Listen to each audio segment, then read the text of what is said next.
Hello, GenRight Nation. Hope everybody's doing well tonight. I'm Tony Pellegrino, and this is Tech Talk. Tech Talk is something that we do every Wednesday at 5 o'clock Pacific Standard Time on Facebook and YouTube. Not TikTok, Tech Talk, right? I hear a lot of people confuse that. If you're watching live, thank you. Live is awesome because I actually get a chance to interact with you, because you get a chance to ask a question by just typing in a comment. Make sure you include as much information as you can about what you're trying to do, your make, model, you know, all that good information. And then I can probably help you pretty well. All right. Let's see, and we don't always have time to get to all the questions, so we'll do our best. And after the show, if I need to, I can go ahead and hop back on and answer some of the questions. So, Jen, who we've got on so far? Esther Parrott Newcomb says, hello from a hot Virginia Beach. Nice. Ginger's watching. Hi, Ginger. Hey, Ginger. Tammy Bird says, hi, everyone. I believe it's Tammy's birthday today. Oh, nice. Happy birthday. Happy birthday. Steve Bird is watching. Patrick Vaughn says, hi from San Diego. Hi, Patrick. Hi, Patrick. He had a recent birthday, too. Craig Colbert says, hello. It's been a while. Hi, Craig. Yeah, Craig should have been on our last trip with us. Troy Merritt says, hello, Tony and GenRight Nation. Hi, Troy.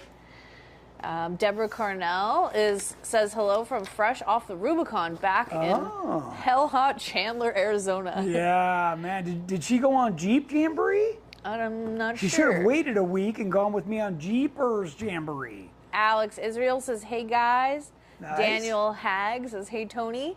Rick Harrington, what's up, ladies and gentlemen? Hello, GenRight team. Nice. Jeff Lone says, howdy, all, Kentucky here.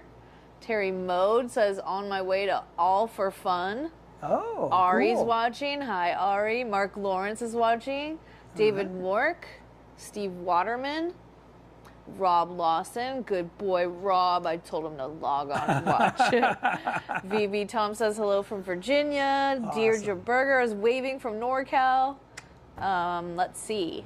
We've got Sean Johnson says hello from Raleigh, North Carolina. Wow, nice. Robert Lavoie from Bobby from Whittier. Rick Turner from Arkansas. He says, class is in session. Bob Becker says hello, GenRight Nation. Chad Warner, hey Tony and the gang, long time no see. All right, hey, yeah, Chad. Steve Boring, Stephen Cheney here, new JK Elite owners, awesome. Jeep Adventures, Jeremy is in the house. Sergeant Jeep Tommy says hi. He says, are you all going to have scales at GenRight night? I don't know if we're going to have scales there or not. The thing was giving us trouble. We were testing it a little while ago, so if we can get it fixed, the scales will be there. But the articulation ramp will definitely be there. Nick Repinich says hey. All right, Nick. Yo. Randy Hemme says hello from Louisiana. Matt McDonough says, I got my bumper and tire carrier test fit and off to powder coat. Can't wait to get them back. Good. Brian Good J. for test fitting it. Says hi from Rhode Island. Jerry DeRimple, catching a few minutes before I start GenRight. Okay. Working on GenRight parts. Yep. Bobby, John Nelson from Chocolate Cottage, ready for an exciting show. Kathy McHavis, Aaron Parker, Two Feather Channel, Gary Williams. All kinds of friends are still hopping on. Well, thanks, everybody. I certainly appreciate it, and I hope this will be a very informative show. One of the things, as many of you know, I just hosted our first annual Northern California Overland event, and we're now calling it the real Overland experience, because this required four-wheel drive, low range, lockers, like winches. You need to have a real Jeep. Yeah, winches. This is what I realize now, that most Overland guys think you can just drive around in two-wheel drive on fire roads, or maybe occasionally put it in four-wheel drive. Well, that's not what we did. And we're going to show you a little video. We've actually got a bunch of pictures and stuff. But I also want to talk about the preparedness for this trip or any multi-day trip. You know, the good thing about a multi-day trip is that unlike a single day trip, when you wheel back-to-back days, you're actually gaining about a year's worth of experience, wheeling experience, because you're doing it so many days in a row. And it's very easy to discount that. And I can tell you that every person on our trip came over to me at some point and was like, wow, man, I am learning so much because you're doing it back to back. So if you get a chance to do a multi-day trip, absolutely take it. But you got to know that that means that you really need to do more prep on your Jeep, and you need to look after your Jeep every day or every other day to make sure things aren't falling off. So we're going to talk about some of that stuff, and I'm sure, answer a bunch of questions here. Mike Stewart says, but did Tony run out of fuel is the question. I did not. And I brought extra for other people on top of that. You did good this time, Tony. In fact, I was going to see if, well, hang on. Let's before I jump over there, let's see what else we got here. Featured product is probably still going to be steering. But I was also going to talk about our that cargo rack. Let me see if I've got a good picture over here of it. So don't pan over here yet. Let me find a good, here we go. Bill Walton from Carson City, Nevada, taking new GenRight TJ to LJ. 14-inch King shocks from GenRight. Can't wait to get on the trail. Nice. Okay, why don't you pan over here now? We showed this a couple Tech Talks ago live here on Tech Talk, but this is the setup that I ran on Aftershock for this trip. It carries 3 roto packs, and then I have 2 up in the top of water.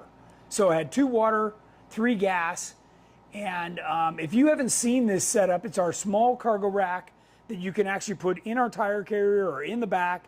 We make a bunch of different mounts and spots for this thing with our tailgate mounts, which are sold separately. So it's just a cool little thing. Here it kind of gives you another view of it. And what's really cool about it that isn't obvious is that all the weight is over by the hinge. So each time you close the door, it's not like you're slamming, 100 pounds into the back door. It's actually really nice. So you can see that it's all encapsulated. You can put a lock on it. I just had a clevis pin. There's the water roto packs in the top. And of course, this takes those quick release little fittings as well. So kind of gives you an idea. This, for those of you that were talking about, did I have enough gas? Between what I had in the gas tank and these, I had more than enough. In fact, I never even used these roto packs. They were full the whole time. So. He said, what about beer? Beer? Yeah. Well, that stays in the fridge that's in the back. No, we didn't run out of beer. We did not run out of beer. No, we did okay. So that was our featured product. Matt McDonough said, for the coilover shock choices for the Elite Stage 2 and full Elite kits, can you explain the differences between the options and their benefits and what's really needed for a daily driver? Sure. Yeah, actually, that's a great question. So Elite Stage 2, if you go through our website, the Stage 2 is going to offer you a 2.5-inch coilover, a King or a Fox, but it will only be a 2.5-inch. What's important about that is that Stage 2 would be on your factory 44 axles with a 37-inch tire. So the biggest you can go is 2.5.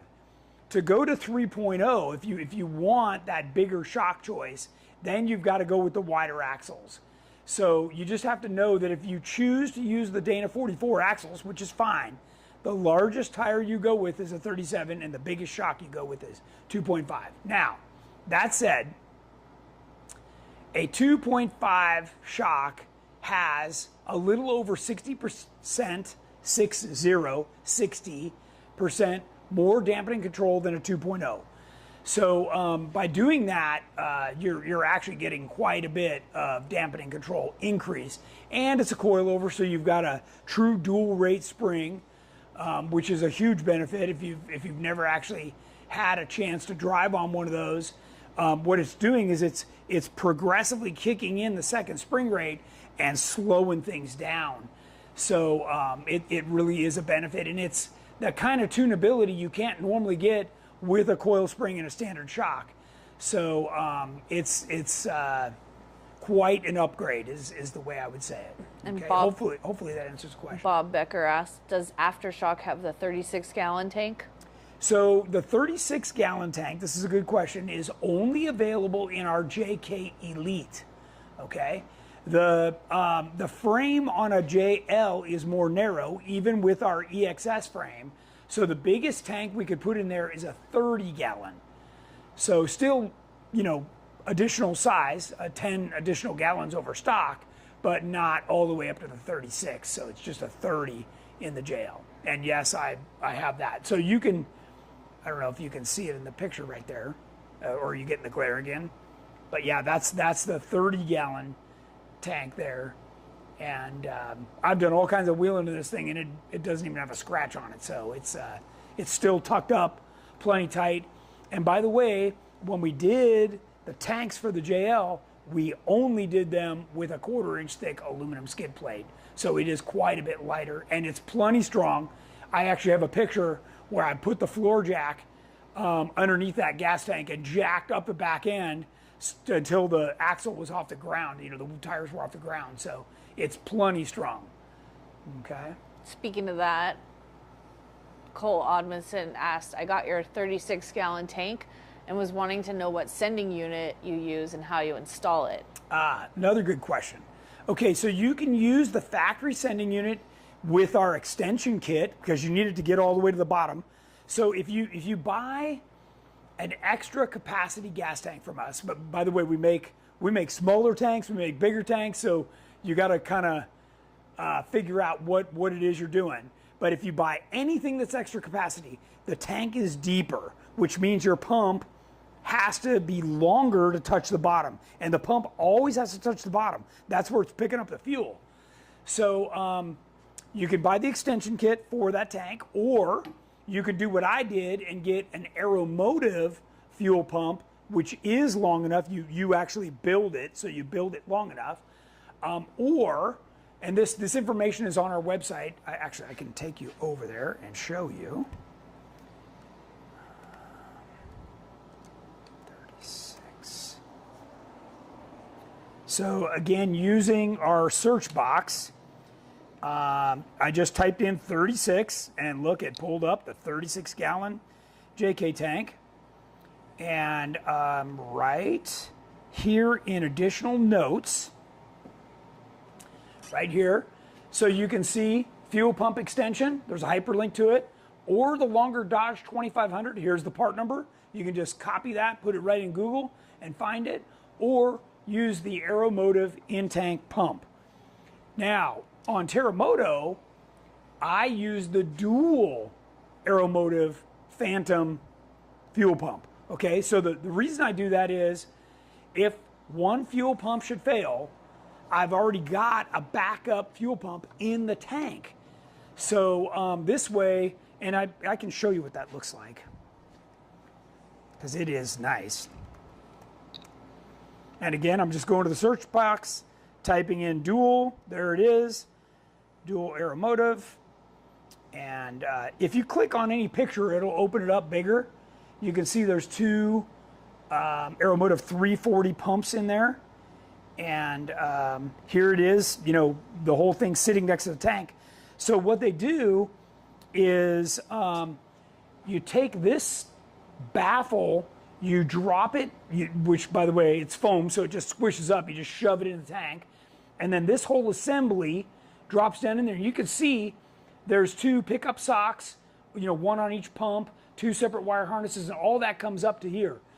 So you got a couple of options. One is you can just wire the fuel pump like you normally would, the single fuel pump. And if one dies, you just, pop the hatch cover on your fuel pump access plate, move the wires over, and you're going, right? I've done this with Jamie on his Jeep where one died and we already have it in there. On Terremoto, I have it pre-wired. So because I'm using a more sophisticated system to run everything from a company called Motec, what it does is it senses a 3-pound drop in fuel pressure and it automatically fires the second pump. So I never even notice a difference. I'll get a little red light on the dash that says, one fuel pump has failed. For a number of reasons. And it'll actually try and restart that fuel pump. That same system runs on my fans.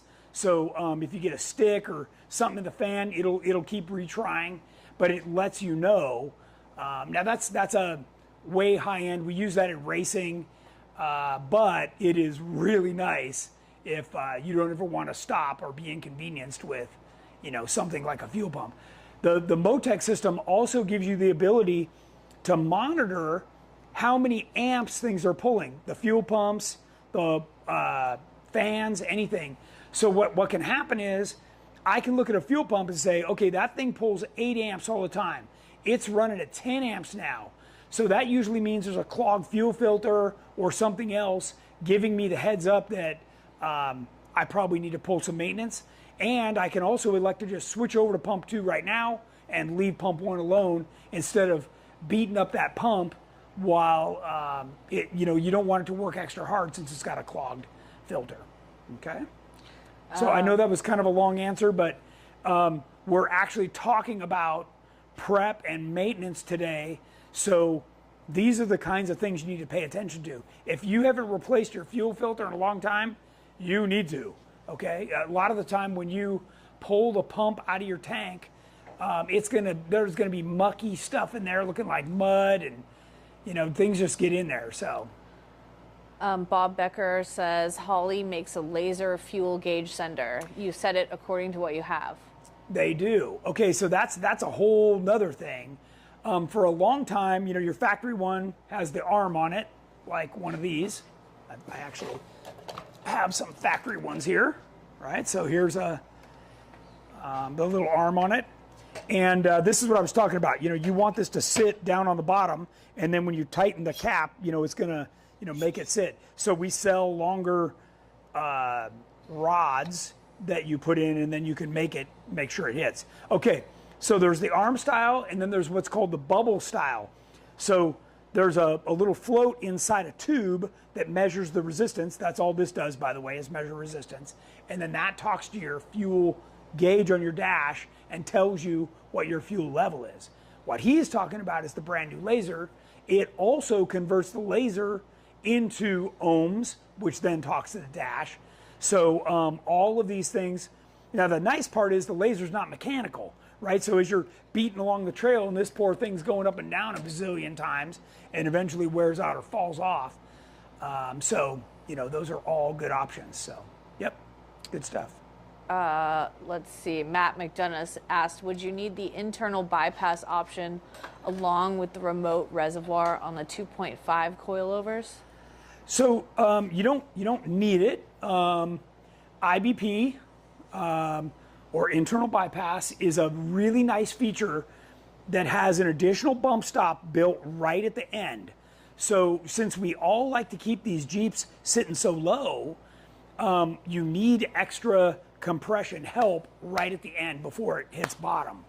So that's what the IBP does. A standard 2.5 shock along with an hydraulic bump stop, or air bump, what a lot of people call it, can be a very fast combination. We've tested both during racing, and depending on your setup, sometimes just a standard 2.0 with reservoir versus the IBP can be a faster setup. Now I've run both 2.5s and 3.0s on Terremoto, and I got to tell you, there's certain circumstances, like if you're just blasting across the whoop-de-doos, the 2.5s actually, I think, work a little better. But when you come up on that unexpected G out or something, that's where the extra dampening control of the 3.0 really helps. So, you know, but again, you got to have the room to fit it. You know, there's a lot of other circumstances, and the 3.0s are a little bit more money. So, yep, 2.5s are definitely a good way to go. And if you can afford the IBP, you'd probably appreciate it. Glenn Maskell says, I have an 06 LJ. What's the biggest tank I can get while allowing for a rear stretch? Oh, while allowing for a rear stretch. Okay, so if it's an LJ, we make a 26-gallon gas tank. It requires that you take out the faux cross member. I don't know if I have a picture of that on here. Let me look.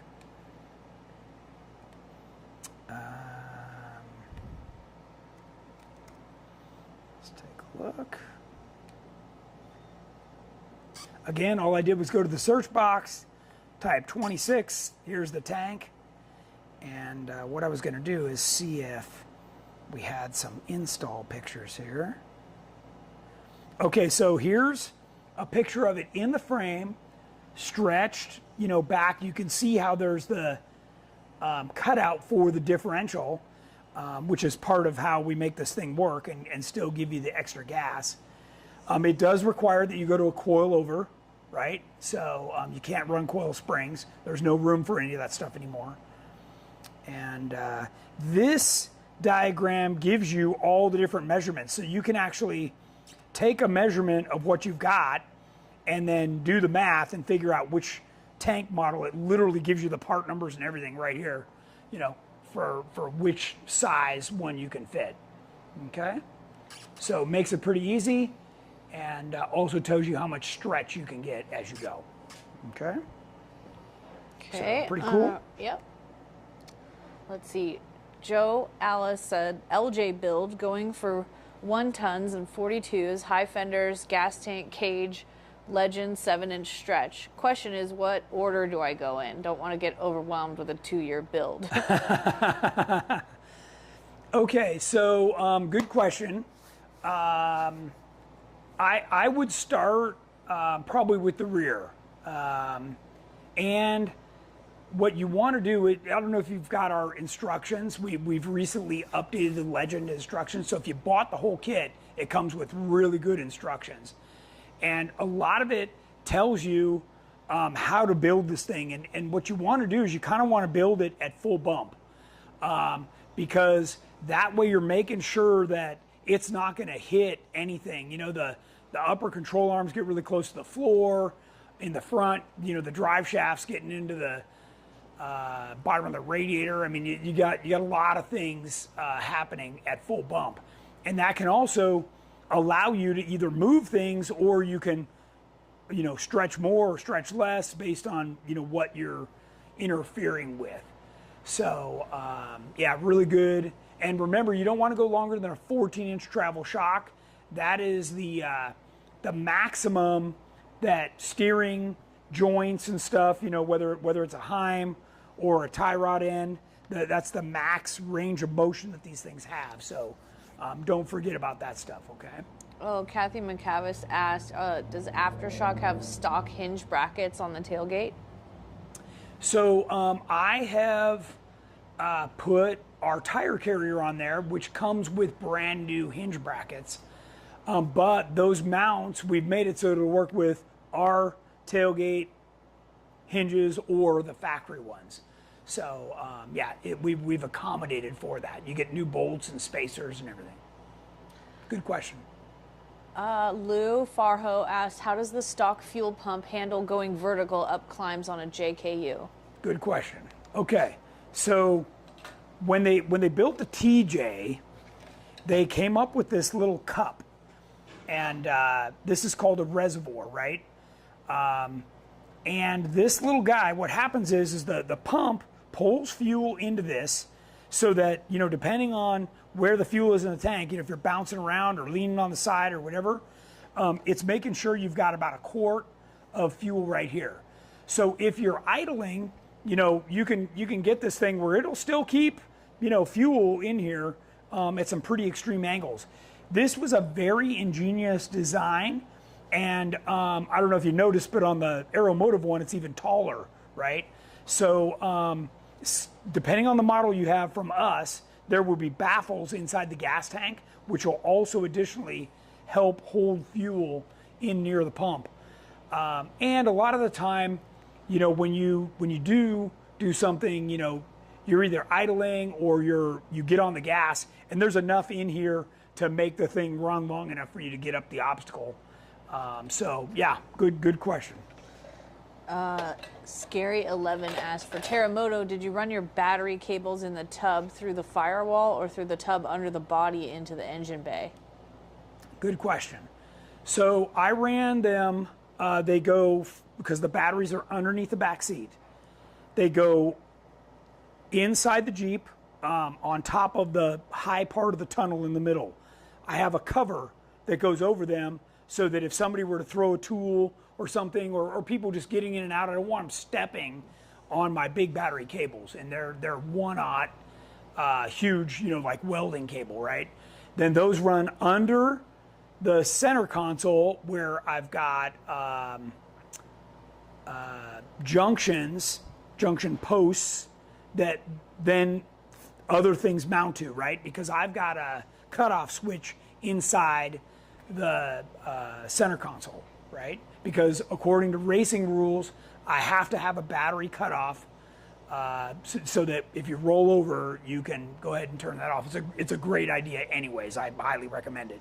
It's also a theft deterrent, because when somebody climbs in, they don't know how to energize things to start it and take off. Then those cables run up through another bulkhead that goes into the engine compartment, and those then go to the starter and the alternator.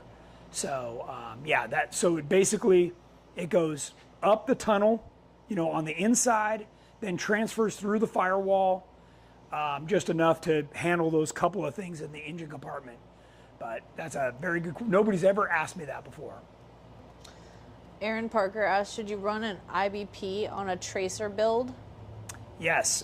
In fact, I don't know that we've sent a tracer out of here without an IBP, because 2.5 is the biggest you can go on a tracer. So everybody just goes IBP, so they've got the most dampening they can have. Scary asked also, what bore, master cylinders, and pedal ratio did you go with for your brakes? That's a good question. I'm going to have to look up what I did, because I've changed them.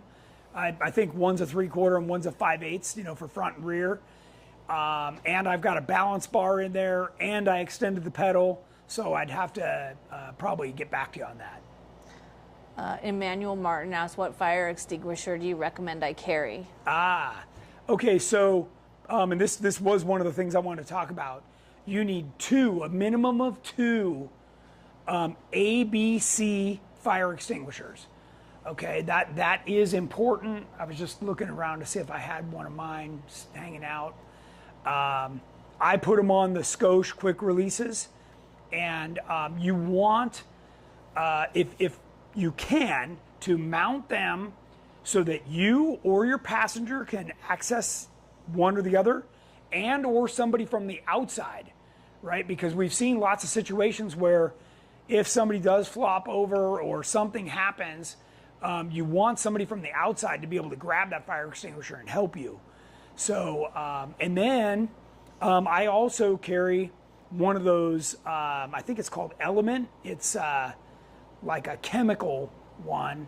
And Jen, it might be right behind the driver's seat right there. You can look, it looks like a flare.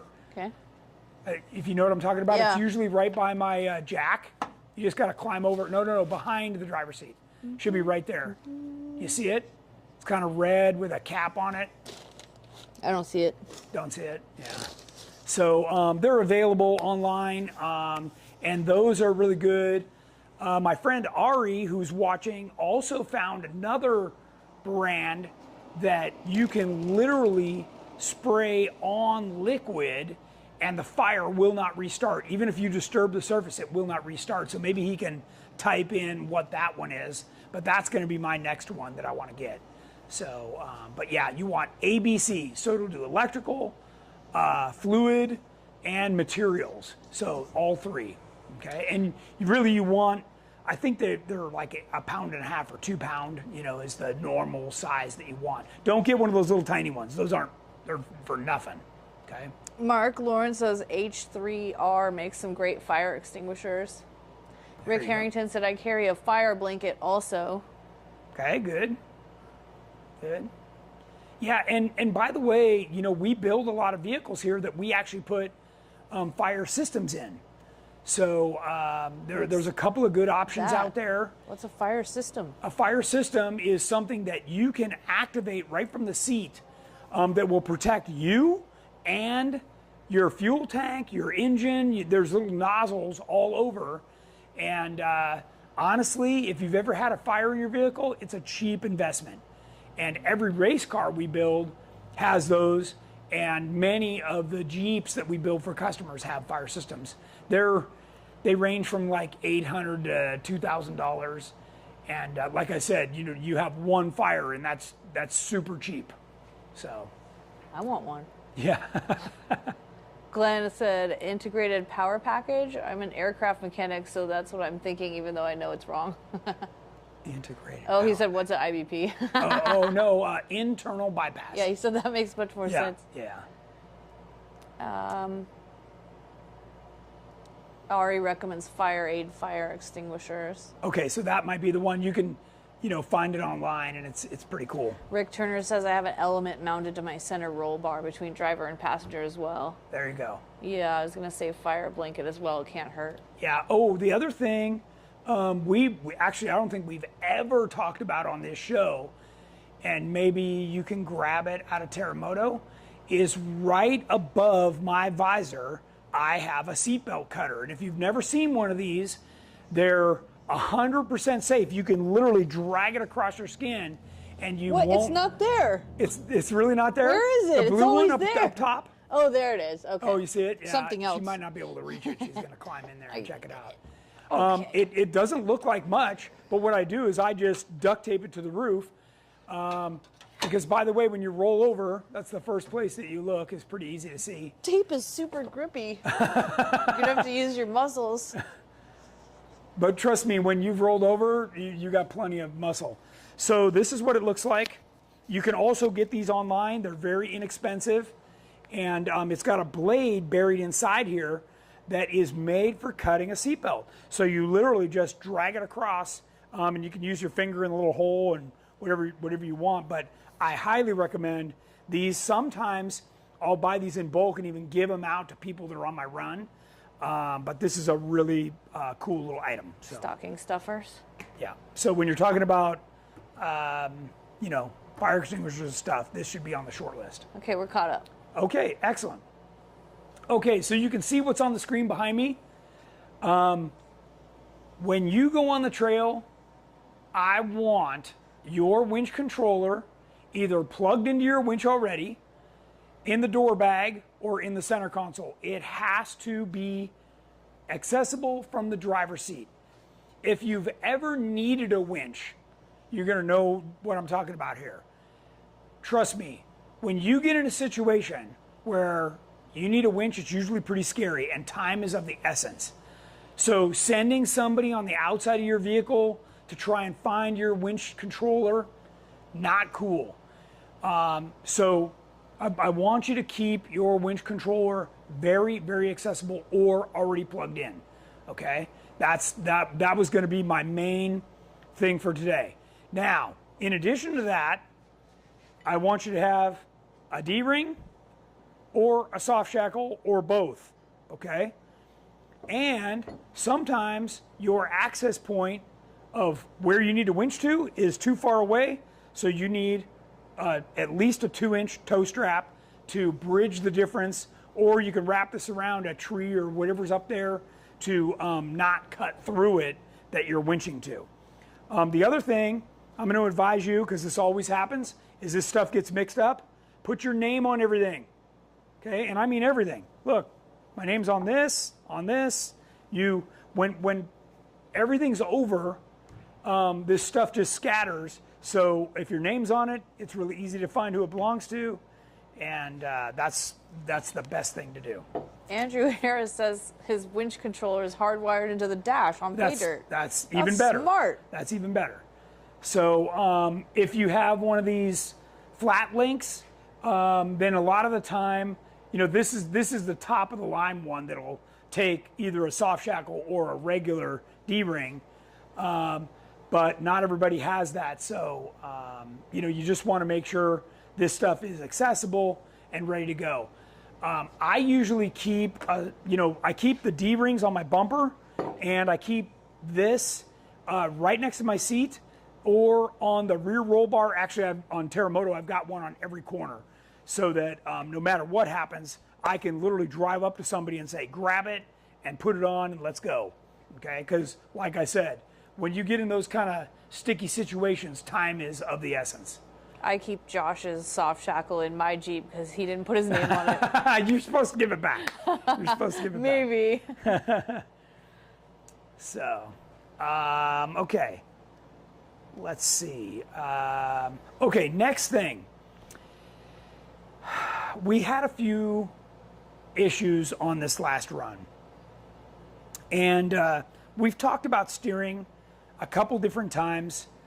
And I want to have you focus on what is important about steering. It is not this, right? It's not the middle, okay? And if the middle is important to you, like you can see here, they just keep making them bigger and bigger in diameter, okay? So what happens is that just means it's closer to the ground, okay? That is not the right way to do it. And if you're one of those people that is constantly driving your tie rod into a rock, then you need to upgrade to our high steer kit, which moves it way up out of the way. And by the way, if you can hit this tie rod, then you're probably wearing a blindfold, okay? Because you're driving by braille, and don't do that. And if my guys do that, I always scold them. You know, it's one thing to hit the tube or the differential, but you do not want to be hitting the steering, okay? Now, I'm showing you these big, you know, extra beefy units, but the entire thing revolves around this, okay? So do you see, are you zoomed way in? Can you see the size of this in reference to my pinky?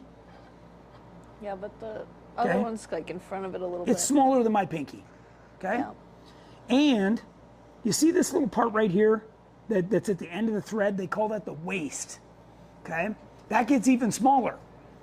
So your entire steering is relying on something this big. You know what my steering relies on? Something this big, okay? It's twice the size.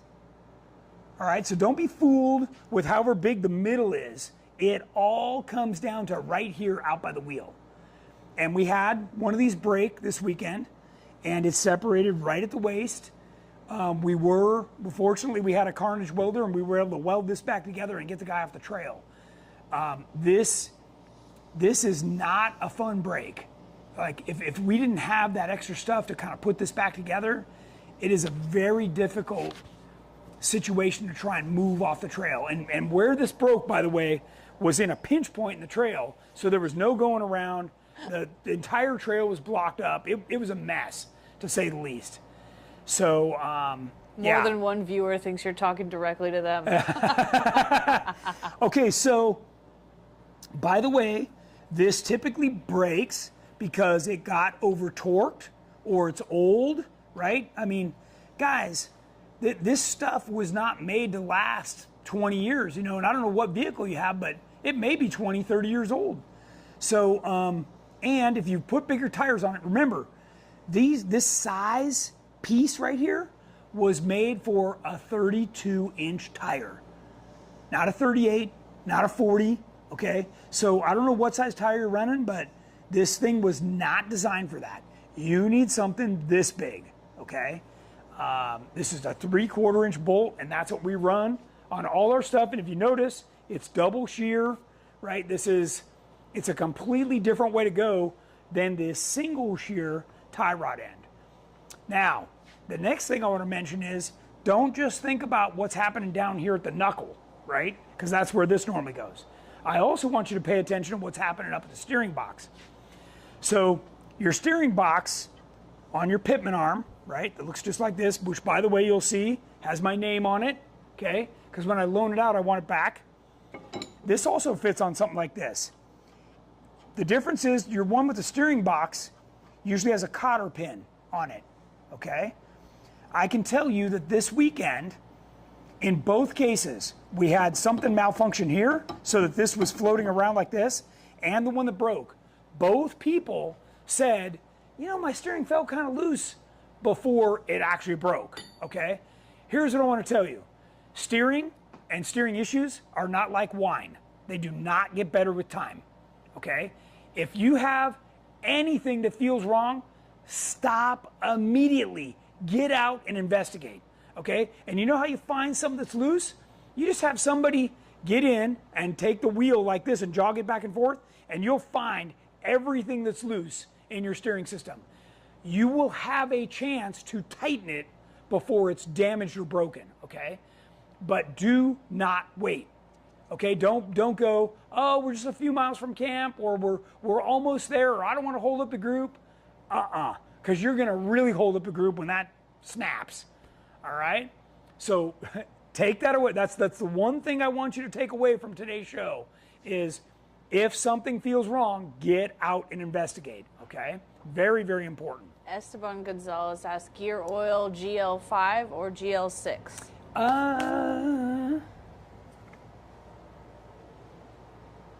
I'm running GL6. Torco. Josh jumped on. Hi, Josh. I just told everyone how I kept your soft shackle hostage for This a one's long GL5, time. so this is a lower cost HPG Torco brand, and that's 5. So, you know, 5, 6, it's fine.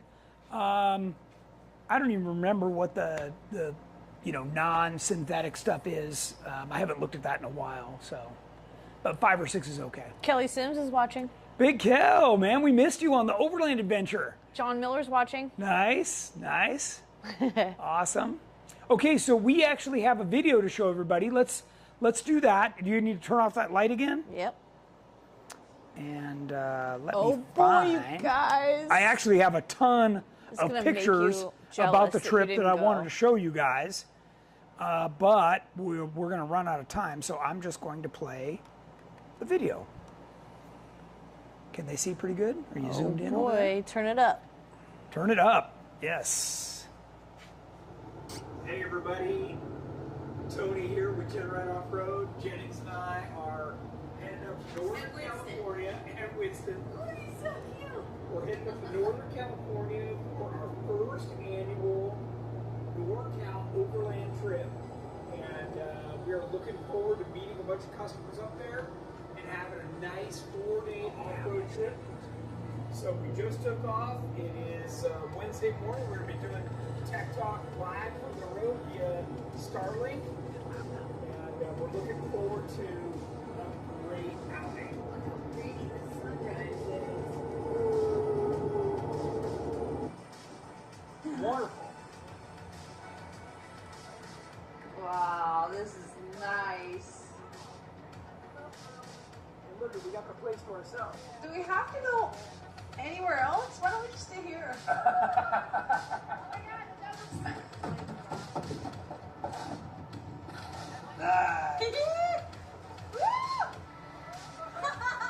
I feel like we've really figured out camping. Like, we got steaks going from Harris Ranch. We jumped in the lake. Like, this is not bad. Not bad at all. We've figured out how to camp. This is not camping. There's a house behind This it. is camping. Look, there's my tent. That's camping.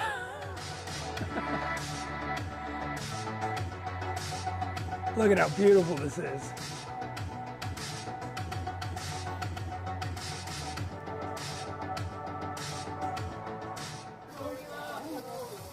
Oh, yeah.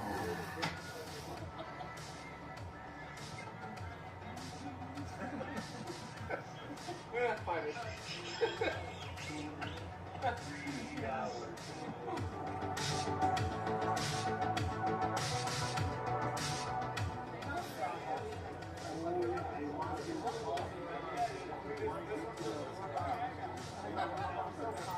Like 10 different conversations going by the fire.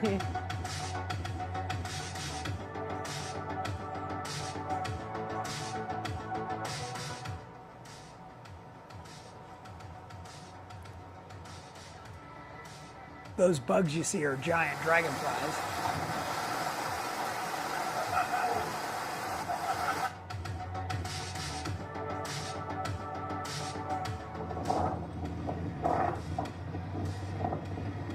This is a pretty cool trail. Lots to see. Yeah, it's great.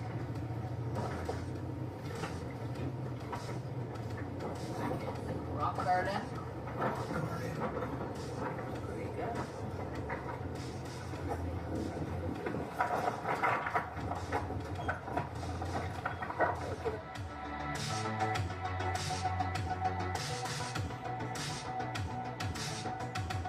We're wheeling. This is great. We're finally in low range, just kind of clicking along in fourth gear, and weaving our way through the trees. We've got some rock outcroppings, creek crossings. We are headed over to run some of the more rock crawling type trails today. Nice. And we've got everybody in the group made it and said they were coming Yep. this morning, so that's great. We collected the last couple guys, and we're out having fun. Then we're gonna get back in time to go swimming in the lake again. Yes. And Heaven.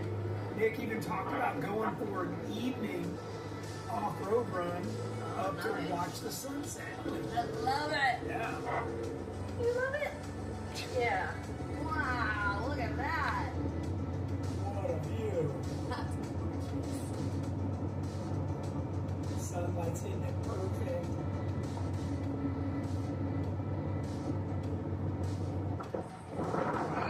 Not bad, huh? All right, let's go check it out.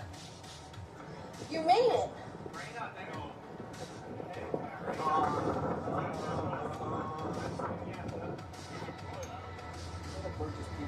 Oh, what? Or just peed out. Oh, Right no, ahead, okay. no. Like, there's no rain clouds. No. Do you adjust your coilover when loaded with gear? Yes, Yes. that's one of the benefits. Raymond Larson says hello from Kansas. Hi, Raymond. Nice. Glad Hey, you're Kelly. Then it got really old. watching. Great campfire every night.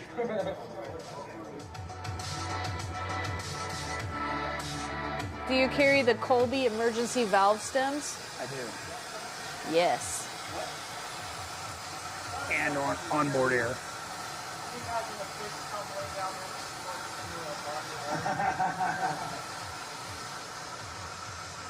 Hi, Marcy. Where was that mountain point? Where was what? The mountain point.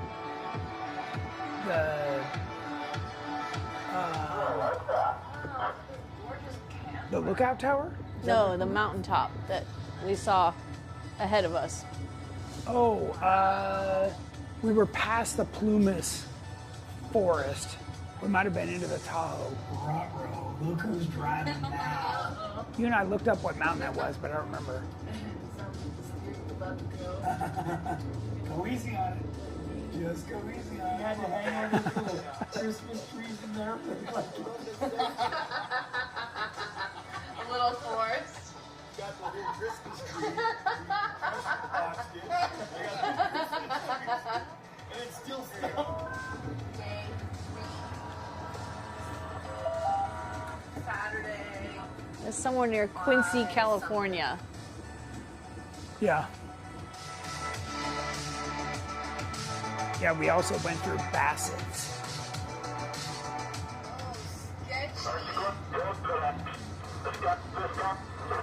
Whoa! Hey, we're good. All right. This is over by Snake Lake, right here. This tough climb. This one. It was tough.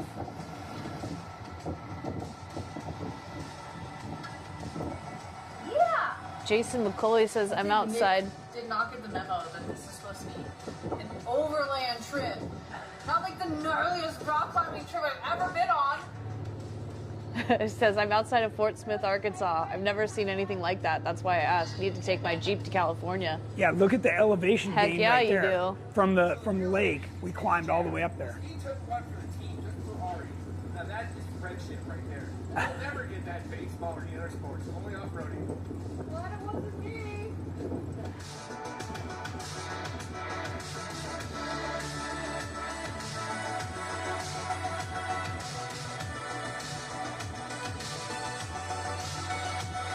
Have you ever done Swamp Lake Trail in Shaver? I have. Yeah, it's a lot like that. BKTJ asks, is there any must-see or do on that one? On this one? Or No, on that on one? Swamp Lake Trail. Oh, that whole thing. It's not long, but it's great. I mean, if you do the doozy, that's long. Is that what you did? Okay, here's the steering brake. I followed Tony. Actually, it's lasting pretty good because I also went to a couple other road. Ron, you arrived just in time to watch. Here's my Here fix. you are.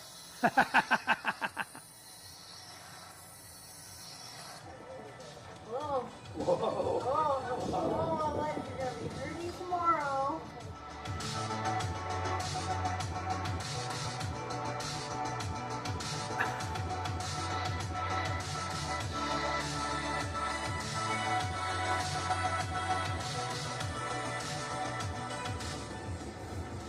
It's been a good road trip, dog. He's such a good dog. You totally deserve a Pacino. I got a Tony Gino. Tony Gino. Oh my god, I forgot what color the Jeep was. It's so beautiful and white.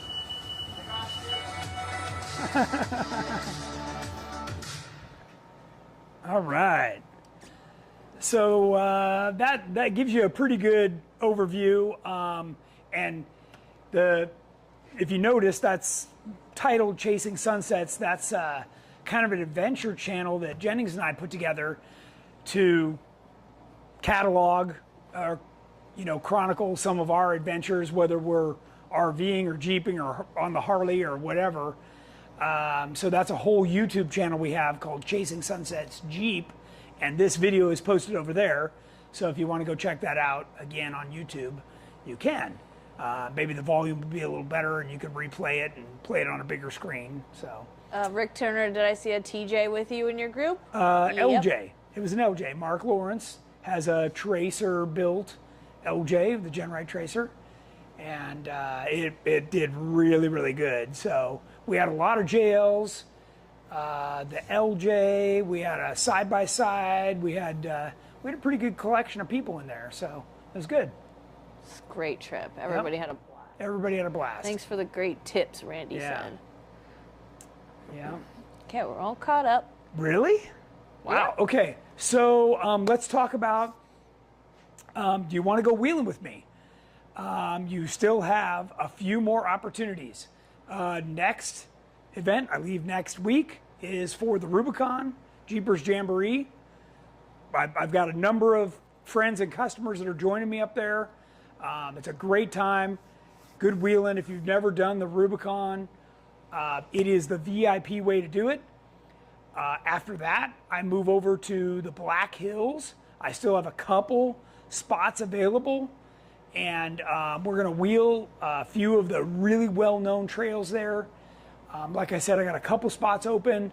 By the way, everybody that goes with me on these trips receives a special event t-shirt. We make these up for all the participants. I get their sizes in advance, so you definitely want to sign up in advance. I'm wearing mine. You probably saw some of these Comfy. in the video. I also give everybody kind of a memorable windshield sticker or a sticker for the back of their Jeep or their toolbox or whatever. So they get a couple stickers with the event name on it and everything. And we do those, by the way, for all the events that GenRight puts on. So the Turkey Run, the Black Hills, we're going to S'more, we're going to have one for there. After that, we're going to Windrock. So all of these happen over like the next 6 weeks. So this is your chance to really get out and wheel with us. Then after that, we're going to be at Trail Hero. So if you're on the West Coast, then we'll be doing our Real Hammers experience. If you don't know what that is, get on our website and check it out. And then after that, our turkey run. So there's still, I don't know, almost a dozen opportunities to get out there and wheel with us. And I'm going to mix in some Overland stuff. I mean, if you're interested, just reach out to me on Facebook or email me through the website, and I can get you, suited for the type of trail we're going to be doing and the capability of your vehicle. So by all means, that's an open invite. So, definitely worth, as you can see, changing your plans or making time in your schedule to join us to go wheeling. I always tell everybody I don't do anything that's not fun, and I guarantee you're going to have a good time. So. Oh, Deirdre asked what fire lookout was in the video. What was the name of that one? It was right. It was after our first night's camp, and we saw it on the way in. Now it was abandoned. By the way, it looked like it was very old. However, they were just pouring some new pads to create stairs to go up there. We had to, climb like a bunch of monkeys to get up there. But my legs still hurt. Yeah. But I'd have to look up, and maybe I could look up and post on here after that. But it was really cool, and we saw several of those as we went along. We made a ton of stops. We swam in lakes or rivers every single day. What was the name of the lake where the cabin was? The lake where the cabin, Philbrook, and that's in the middle of nowhere. We went by Snake Lake. We went by the Golden Lakes. I mean, we went by so many rivers and lakes, I can't even tell you. It was all wonderful. And Argentine Rock Lookout. What's that? Argentine Rock Lookout. Is that the one? That's what Dylan says. Okay, good. Is that Dylan Double D twins? Dylan and Derek. Marcy named them the Double D twins. They were awesome. Yeah, that's great. He's watching. That's great. Arthur Trado said, just found out I'll be at S'more for the first time, and you guys are going to be there. Oh, perfect. Troy Merritt asked, is there still openings for Black Hills? There is. I've got, I think it's either 2 or 3 openings, and you should, if you can, absolutely join us. Jeep Adventures and Gone Wheeling both are going to see us on the Rubicon. Nice. For Jeepers Jamboree. And Gone Wheeling asks, is it possible to order a couple of things and pick them up at Jeepers Jamboree? You'd have to order them like tomorrow, because I'm packing and leaving Monday night. So if you get the order in with the guys, let them know that I can throw those in the trailer and bring them up. Rick Turner says, by the way, we'll be camped at Ice House, so that's where you'd need to be able to pick them up from. By the way, if you need a motorized floaty for Rubicon Springs, Amazon Prime Day has motorized floating T-Rexes. I'm going for the manual paddle. No, you're riding the T-Rex. Oh man. Let's see. Let's see. Looks like an epic trip. Definitely something to work towards with my build, Rick said. Stephen R. trying to decide if it's worth upgrading the steering on a Rubicon Dana 44 under my 94 YJ. Any advice? Yeah, actually, that was one of the places I was going. So we make a kit that looks a lot like this that you can put, is designed, this one happens to be designed for a JK44, but I think this one is designed for the YJ. So this includes a twisted pippin arm, another mount on the other side. If you don't have aftermarket knuckles, then you can use some other things. You need to call in and talk to my guys, but basically we make a builder's kit where you cut the drag link and the tie rod to length, you weld in the bungs, or you can have a welder near you weld them in, and then you got your steering kit. And this is what I was talking about. This is the 3/4 inch bolt, big stuff, and really nice equipment. But all of these, yes, is the answer. It is possible to do any of these kits on, your existing axle. Oh, Jason McCauley says, take a blind guy for a drive. I'm going blind. Can't drive mine on the road anymore, but still going to finish building mine. Oh, nice. Heck nice. yeah. Yeah, or you know, ride along with us or something. Yeah. Yeah, you can go on a ride So, anytime. yeah. But when I said somebody driving by Braille, I was kidding earlier. So, but Oh, maybe he would be. foot and mouth. James Couch says 88 YJ SOA NV 4500 4-to-1 Atlas SC Curry high pinion 9-inch rear late 70s Dana 44 front ARBs 4.56s. Question. By running a 4-inch drop pitman arm, my drag link is parallel to the drag link at ride height. With leaf springs, is it better to have less leverage on the sector shaft and have a bit of angle in the drag link? It is. It is. In fact, that's why, you know, like on last week's show, I was showing this is our twisted pitman arm. So what we do is, you know, your steering box sits like this square in the frame. This is already rotated down, so it keeps the Heim rod end in the neutral position, so you get the full range of motion. And that's what you want. Those drop pitman arms, man, I get rid of those as soon as I can because they're doing some weird stuff when they turn, and yeah, it's bad news. Now you do have to make sure that you don't exceed the range of motion, you know, at full droop, right? So you've got to be able to cycle that stuff. I've seen many people break the sector shaft on their steering box because the steering was the limiting strap, believe it or not. And after you do that a few dozen times, that develops a crack and breaks off in pretty much the worst spot you can imagine out on the trail. So, yep. Any mechanical recommendations you can recommend to do or take with us on a trip to Alaska from Florida on my 2018 JKU? Yes. Okay, so number one, you're going to want spare wheel sensors for sure. At least one front, one rear. They typically work on passenger and driver, but the front and rear are specific. You're going to need all the tools, so you need to go around your vehicle and make sure you have the right size sockets and everything to run that. I don't know what lockers you have, but you're going to want to make sure you bring extra fuses, relays, spare belts, a steering pump is not too hard to pack. Those are fairly small. High pressure side hoses. By the way, let's go back to our website right here, and under the company tab right here, go down to Tech Talk with Tony and scroll down, and you will see these are all my free downloads. These are PDFs, and in here are checklists, packing lists, vehicle service logs, shock settings, gear ratio charts, torque specs. Everything you just asked me about is on these lists. Okay, some are for carrying with you, some are for camping.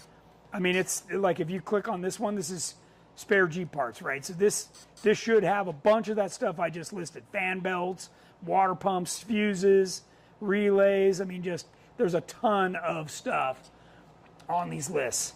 I recommend you download these, print them, and you should absolutely use these every time you go on a trip. That's what I do. I print one of those out and I check it off as I put it in the Jeep. Jason McCauley says, I have a 2016 JKU with an old PS frame chop steel front bumper. I would love to drop down to a lowered winch location. Can I do that with one of your frame chop front bumpers? No, anything frame chop is going to mount the winch right in front of the radiator. That was a really stupid trend that I really didn't like people doing. That you can put the front plates back on, and you know, you can just fabricate some, or you can try and buy some from the factory. But I recommend putting that stuff back on and getting, you know, a winch like ours that recesses the winch down. So everyone's saying thanks for the show. Great show. Have a great night. All right, you guys too. We will see you next Wednesday from the Rubicon. So tune in, and I'm sure it'll be a festive time.